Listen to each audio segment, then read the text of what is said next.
साहित्य क्लासेस में सभी विद्यार्थियों का हार्दिक स्वागत, हार्दिक अभिनंदन। प्रिय विद्यार्थियों, चाहे आरबीएसई हो, एनसीईआरटी हो, सीबीएसई हो, उन सभी विद्यार्थियों के लिए जो कक्षा 11th में पढ़ रहे हैं, उनके लिए हिंदी साहित्य की प्रश्नोत्तर श्रृंखला प्रथम अपलोड कर रहे हैं। और आपकी जो अर्धवार्षिक परीक्षा और वार्षिक परीक्षा है, दोनों के लिए वेरी इंपॉर्टेंट क्वेश्चंस है। तो आप इन प्रश्नों को अपनी एक कॉपी में उतार लें, ताकि आपकी परीक्षा के लिए 20 जो अंकों के प्रश्न होंगे, अर्धवार्षिक परीक्षा में भी और वार्षिक परीक्षा में भी 20 अंकों के जो प्रश्न है वो छोटे प्रश्न आएंगे। छोटे प्रश्न, बड़े प्रश्नों के उत्तर आप दे सकते हैं, लेकिन छोटे प्रश्नों का उत्तर सटीक होता है। उन प्रश्नों का उत्तर आपको ज्ञान होना आवश्यक है। तो आपके लिए बहुत ही सटीक और बहुत ही अच्छे अच्छे प्रश्न है वो छांटकर आपके सामने दिए गए हैं। तो आप निश्चित रूप से इन प्रश्नों को अपनी कॉपी में उतार लें। 11th क्लास के लिए भी 11th क्लास के ग्रुप्स बनाए गए हैं। ऑल राजस्थान के विद्यार्थी जो है उसमें ऐड हैं। तो 12th के विद्यार्थी भी और 11th के विद्यार्थी भी, आप भी अपनी इस ग्रुप शाला में ऐड हो सकते हैं। और ऐड होने के लिए आपको अपने नंबर लिखने होंगे, यानी आपका नाम और अपने जिले का नाम लिख करके भेजना होगा, ताकि आपको निश्चित ग्रुप में ऐड कर दिया जाए। किस ग्रुप में ऐड होना है इसके लिए मैं आपको आगे बता दूंगा।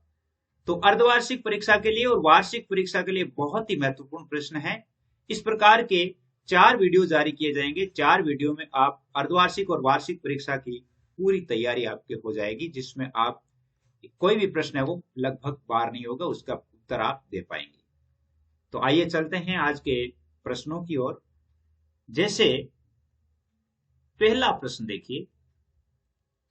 पहला प्रश्न है कि नमक का दरोगा कहानी का प्रथम प्रकाशन कब हुआ? और वो हुआ था 1914 ईस्वी में।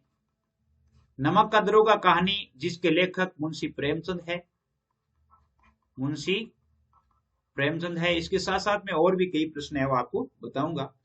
तो नमक का दरोगा कहानी है वो आपके 1914 में लिखी गई।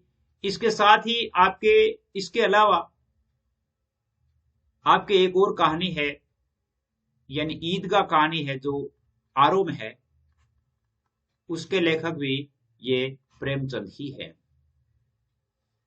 कहानी में से प्रश्न बनता है कि बंशीधर के पिता ने पीर की मजार किसे कहा है?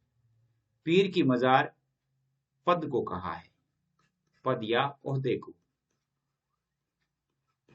उन्होंने कहा है कि पद या ओहदे को नहीं देखना चाहिए, यह तो पीर की मजार होता है जिस पर चढ़ावा आता है। तो पद या ओहदे को उन्होंने क्या कहा है? पीर की मजार कहा है। अगला प्रश्न देखिए। बंशीधर के पिता ने वेतन की तुलना किससे की है? और वो की है पूर्णमासी के चांद से। पूर्णमासी के चांद से की है। इसमें प्रश्न एक ये भी हो सकता है कि बंशीधर के पिता ने वेतन की तुलना या तनख्वाह की तुलना पूर्णमासी के चांद से क्यों की है? उन्होंने कहा था, सबसे पहले मैं आपको बता दूं कि आपके लिए जो व्हाट्सएप ग्रुप बनाए गए हैं उनके लिए नंबर है 9610208295। इन नंबरों पर आपके लिए व्हाट्सएप ग्रुप बनाए गए हैं। व्हाट्सएप ग्रुप बॉयज और गर्ल्स के लिए अलग अलग बनाए गए हैं। तो आप अपना नाम जरूर लिखें, ताकि आपको एक निश्चित ग्रुप में ऐड किया जा सके। क्लास भी लिखें। पूर्णमासी का चांद क्यों कहा है? उन्होंने कहा है कि जिस प्रकार पूर्णमासी का चांद धीरे धीरे घटता घटता एक दिन पूर्ण रूप से घट जाता है, उसी प्रकार महीने से मिलने वाला वेतन है वो एक महीना जब तक वापस वेतन का समय आता है तब तक वह पूर्ण रूप से रिक्त हो जाता है। इसलिए वेतन तो एक पूर्णमासी के चांद की तरह होता है। अगला प्रश्न देखिए। पंडित अलोपीदीन की गाड़ियां नमक लेकर कहां जा रही थी? नमक लेकर कहां जा रही थी? और वो जा रही थी कानपुर। कहां जा रही थी? कानपुर जा रही थी। पंडित अलोपीदीन ने बंशीधर को कितने वेतन पर अपनी संपत्ति का स्थायी मैनेजर नियुक्त किया? कितना वेतन देकर के स्थायी मैनेजर नियुक्त किया था? और वो था 6,000 रुपए वार्षिक। 6,000 रुपए वार्षिक यानी उस जमाने में 500 रुपए प्रति माह, 500 रुपए प्रति माह देकर के उसे स्थायी मैनेजर नियुक्त किया था। भारत पाकिस्तान पर कालजयी रचना किसने लिखी? भारत पाकिस्तान पर कालजयी रचना लिखने वाली कौन थी? और वो थी आपकी कृष्णा सोबती। कौन थी? कृष्णा सोबती। कृष्णा सोबती ने हम हस्मत किस विधा की रचना है? हम हस्मत किस विधा की रचना है? यह है संस्मरण। क्या है? संस्मरण है। हम हस्मत किस विधा की रचना है? संस्मरण है। मियां नसरुद्दीन संस्मरण किस संग्रह से लिया गया है? और वो लिया गया है हम हस्मत से। हम हस्मत से। हम हस्मत जो कृष्णा सोबती का लिखा हुआ की रचना है, उसी से ये लिया गया है। अगला पुरस्कार है, यानी ऑस्कर पुरस्कार से सम्मानित भारतीय फिल्मकार, लेखक और निर्देशक कौन है? फिल्मकार भी है, लेखक भी है और निर्देशक भी है। वो है सत्यजीत राय। सत्यजीत राय ये फिल्मकार भी है, लेखक हैं और निर्देशक भी हैं। अगला प्रश्न बनता है आपके, सत्यजीत राय के निर्देशन में कौन सी प्रथम फिल्म बनी? और वो बनी थी पथेर पंचाली। कौन सी बनी थी? पथेर पांचाली। पथेर पांचाली फिल्म है, वो इनके निर्देशन में बनी थी। अप्पू के 2.5 साल पाठ का बांग्ला से हिंदी में अनुवाद किसने किया? वो किया था विलास गीते ने। किसने किया था? विलास गीते ने। पथेर पंचाली फिल्म की शूटिंग का काम कितने समय में पूरा हुआ? इस पाठ के नाम से ही ज्ञात है कि 2.5 साल से। कितने साल से पूरा हुआ? 2.5 साल से। यानी अपन पाठ का नाम भी यही है कि अप्पू के 2.5 साल। पाठ का नाम क्या है? अप्पू के 2.5 साल। तो इसका अर्थ है कि इस फिल्म में कितना समय लगा? 2.5 साल। अप्पू की भूमिका के लिए इंटरव्यू में आई लड़की का नाम क्या था? उस लड़की का नाम था टिया। कैसे पहचाना था उन्होंने? लेखक या निर्देशक कहता है कि उनके पीछे पाउडर लगा हुआ था और हमने पूछा कि ये जो लड़की है, क्या इसके बाल अभी हजामत करा के लाए हैं? तो उन्होंने कहा कि ये मेरी बेटी है और अप्पू की भूमिका के लिए आपके पास आई है। अप्पू की भूमिका के लिए निर्देशक ने इंटरव्यू कहां आयोजित किए? कहां आयोजित किए थे? और वो किए थे रास बिहारी एवेन्यू की एक बिल्डिंग में। कहां किए थे? रास बिहारी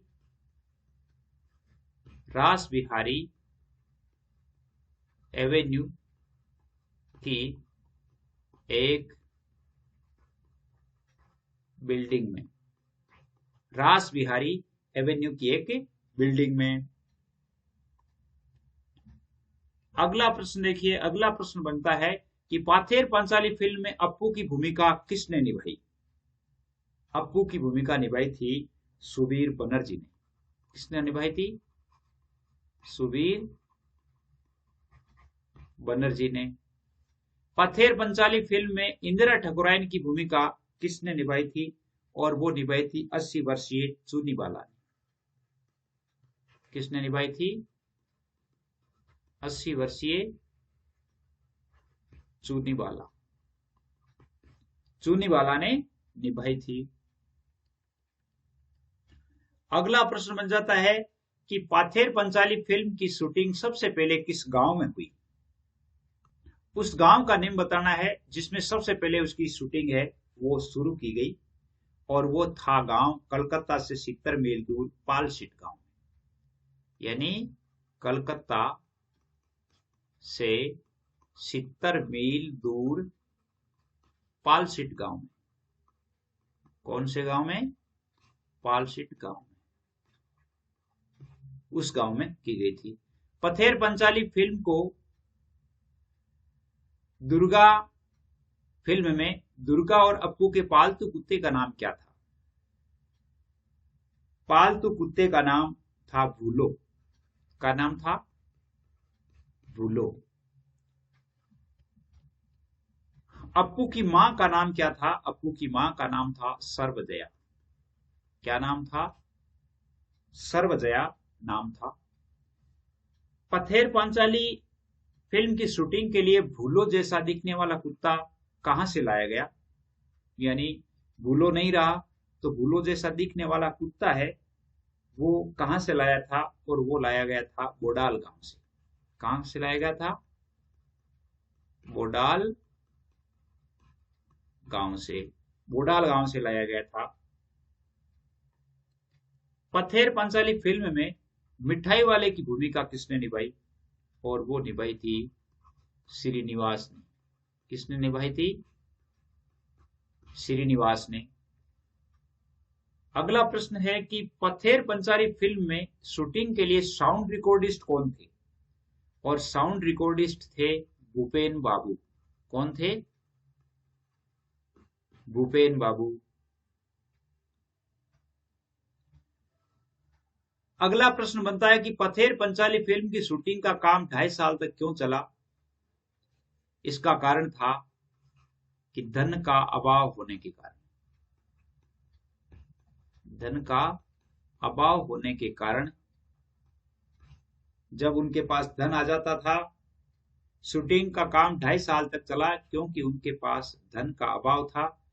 पहले वो धन कमाते थे, बाद में उनके पास जब धन इकट्ठा हो जाता था तो उसी धन से यानी उन्हीं रुपयों से वो फिल्म की शूटिंग किया करते थे। बारिश का दृश्य चित्रित करने में क्या मुश्किल आई और उसका समाधान कैसे किया? बारिश का दृश्य चित्रित करने में यानी वो जाकर के बैठ जाते थे और जब कभी भी उन्हें थोड़े से बादल दिखते तो बादल देखने के लिए बादल देखते हुए सोचते कि अब आज ये होगा, आज वो होगा।